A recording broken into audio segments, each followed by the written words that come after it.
Oh, hey there. This appears to be an off-schedule video. Welcome back, everybody. My name is Tucker, and in today's video, I'm not supposed to have a video out today, but I wanted to do one anyway because right now there's so many things in the NBA that I want to talk about. So on occasion, I might put an extra video out there during the week, so definitely make sure you have those notifications on and subscribe to the channel. But in this video, I want to talk about this suddenly really interesting race for the 8th seed in the Western Conference. Because if you guys were following my videos before the official bubble plan was announced, once it became clear that the NBA was going to attempt to come back, I was advocating for not playing any more regular season games and just going straight into the playoffs because I just felt like we should have gone with the teams that had the best record before the suspension. I understand that there was some strength of schedule issues there, but that's just what I wanted to do. But now that we're here, this race for the 8th seed and the potential play-in tournament, or the play-in tournament that we're 100% going to have at this point, provides a lot more interest than I ever thought that it would. And right now there are 4 teams in play for that 8th seed in the Western Conference. We've got the Spurs, Suns, Grizzlies, and Blazers. And in this video, I'm gonna be ranking which of those teams are most or least dangerous as an 8th seed going into the NBA playoffs, and give an example of why for each team. But with that said, really quickly before we get started, if you enjoy content like this, then consider subscribing. I upload most of the time, about 4 times a week, and leaving a like rating is also a great way to help out the video and let me know that you're enjoying the content as well. With that said, let's go ahead and jump into it. Okay, so this list is gonna go in order from a team that I think is the least dangerous as an 8th seed in the Western Conference playoffs down to the team that is the most dangerous. So the team that I would most like to play out of these 4, all the way down to the team that I would least like to play. And first up is a bit of a surprise because it's a team that I've liked all year long, and I liked their chances of getting the 8th seed coming into the bubble. And as of right now, we still don't know who it's gonna be. Obviously, we've got still time to figure out who is gonna be the 8 and the 9 seed and who is gonna play in that play-in tournament. But right now, the team I'm least scared of is the Memphis Grizzlies. And that's unfortunate to say because I love John Morant, I love Jaren Jackson Jr., I love the culture that they're building there. I think they have one of the brightest futures in the entire league. I think they've done a fantastic job rebuilding this roster after trading away Mike Conley and trading away Marc Gasol. Yeah, there's some lottery luck involved there, but still a really intriguing roster. But unfortunately, it's a downhill trend for this team right now. Jaren Jackson Jr. going down due to injury. It does certainly not help. They've had some players step up in the bubble, but they just haven't been able to put together the kind of team performances that they needed to this point. And they still have a chance, certainly, to get that 8th seed and to play in the play-in tournament, in which if they're the 9th seed, they have to win 2 games to get in. If they're the 8th seed, they have to win 1 game to get in. And it seems pretty likely that they're going to be either the 8 or the 9, but I really wouldn't be all that scared of them if I was facing them in the postseason, just because they're young.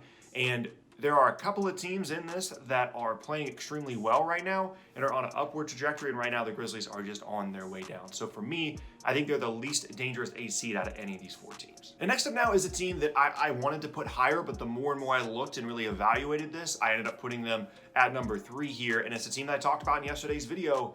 It's the Phoenix Suns, and they are playing incredibly well right now. Devin Booker is having maybe the best stretch of his entire career, not only just in terms of the statistics, but in terms of the impact that he's having on the game. A lot of guys for this team have a ton of confidence and are shooting the ball extremely well. Again, as I talked about in yesterday's video, talking about guys like Javon Carter and Cameron Payne knocking down a ton of shots for this team. And then when you also consider that they can be even better because Devin Booker can shoot better from 3 and DeAndre Ayton can still improve his per game stats because they've been a little bit lackluster to this point in the bubble compared to the amount of success that the Suns are having. And this is obviously a team that's 7-0, so I should be scared of them.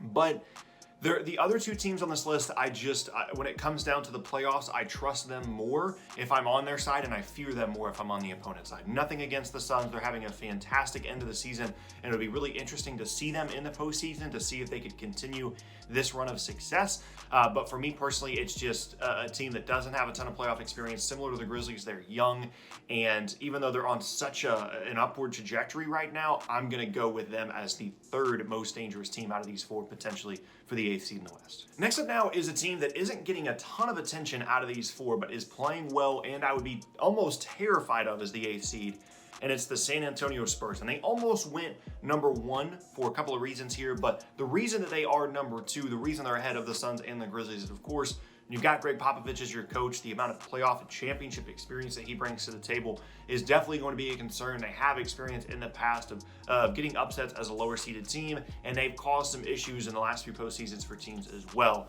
when they are fully healthy. So having Popovich there is obviously an issue. In contrast to teams like the Suns and the Grizzlies, they also have a lot of veteran talent on this team, guys that have been to the postseason before, guys that have made deep postseason runs, guys like DeMar DeRozan, guys like LaMarcus Aldridge. And then they have a nice combination of youth as well. Keldon Johnson, Lonnie Walker, DeJounte Murray, Derek White. They have this, four-headed monster kind of in the backcourt of all these different young guards they can kind of throw in there. Rudy Gay is a nice piece. Jakob Poeltl is a really good defensive big. They've got so many different options lineup-wise and versatility-wise that I think that makes them an extremely dangerous team. And then, of course, as I said, you have to account for the fact that Greg Popovich is their coach, and he is going to try and find everything he can to make his team as successful as possible once we get in the postseason. And that is why I'd be pretty scared of the San Antonio Spurs. But now we get to number one, and I want to say that it's obvious, but I'm not convinced that you guys would pick the team that I'm picking here, and I'm interested to see how you would rank each of these four teams. But for me, the most dangerous 8th seed right now is the Portland Trailblazers, and there's a couple of reasons for this. Obviously, Damian Lillard is playing out of his mind. He had 60 points again. And obviously, he can't, do it all by himself. He's not going to single-handedly carry this team to a first-round series win. But when you have a guy playing that well as the leader of a team, as one of the best scorers in the league, it's terrifying. But here's really the more important thing for Portland.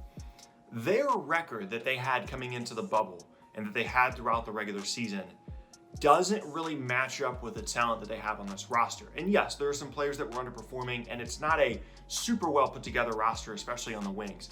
But when you consider the guys that they've gotten back and gotten healthy now in the bubble, they are a better team and they have a better roster talent-wise than the record that they brought into the bubble. And that can start to bring about some upsets potentially if they do make the 8th seed, simply because they're really not an 8th seed when you consider the players that they have on the roster. Most importantly, it's Jusuf Nurkic. He's a guy that played really well for them last year, unfortunately did get injured, but he is a legitimate part of a big three in Portland when you're talking about Damian Lillard, CJ McCollum, and then Nurkic as well. And to get him back for the bubble makes them a better team than their record would indicate. And then when you've got Damian Lillard playing as well as he is, playing with as much confidence as he is, playing as fearlessly as he always does, that is an incredibly dangerous team. And when you add in some of the other wrinkles as well, guys like Zach Collins, Hassan Whiteside starting to play better, Gary Trent Jr. shooting the ball extremely well here in the playoffs, I don't want to play Portland right now. If I have my pick and you can say, hey, you're the number one seed,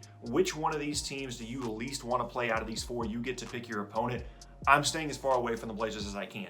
Even with how well the Suns are playing in terms of their record being undefeated in the bubble, even with Greg Popovich being the Spurs head coach and how much that scares me, even with the youth and the athleticism of this Memphis Grizzlies team and the fact that they do have one of the best records out of any of these teams potentially fighting for the 8th seed, even with all those things said, Portland terrifies me. I don't want any part of them. I'm not saying that I would be afraid that I would lose the first round series, but in a situation like this, with circumstances like this in the bubble, you want to get that first round over with as quickly as possible to allow yourself as much preparation as possible to prepare for your second, your third round matchups, potentially. And if you're going 6 games in the first round, especially for a team like the Lakers that has some older players on the roster, that's some wear and tear and some fatigue that will set in way earlier than you'd want it to as we move along in a postseason, in a very unique postseason. So for me, Portland is terrifying. I don't want any part of them. I'm incredibly interested to see how this is going to work out moving forward. Today is Wednesday when this video is going out. None of these teams play today. Every single one of them has one game left tomorrow on Thursday, and that will determine how everything shakes out with how the play-in tournament goes. The way that I'm understanding it is it's only the 8th and the 9th seed that are in play, and it's going to be a play-in tournament because you just have to be within 4 games. The 8th and the 9th seed have to be within 4 games, and of course they're going to. And whoever that 8th and 9th seed are, they're going to play in a play-in tournament, and if the 9th seed gets in, they will have to do it by winning 2 games, and the 8th seed will only have to win 1 game, and then they'll be in. Then we'll be jumping in to the playoffs. So it's a unique circumstance. I'm so glad we get to see kind of what this play-in tournament looks like. Tomorrow is going to be such a fun day, such an exciting day to see how everything shakes out. They have all these games split up into different time slots, so we're going to kind of find out what happens with them throughout the day. Again, just like I was talking about with the Suns video yesterday, almost like a March Madness type feel, and I can't wait to see how everything shakes out with these teams in the bubble. But either way, like I said, this is going to be my rankings. We've got Grizzlies, Suns, Spurs, and then Blazers. But let me know down in the comment section how you would rank each of these teams in terms of which is the most dangerous. And yeah, there you have it. That is going to be the end of today's video, and I thank you all very much for watching. Once again, my name is Tucker. If you missed any of my previous videos, then be sure to check out the boxes on screen. Thanks again, and I'll see you all next time.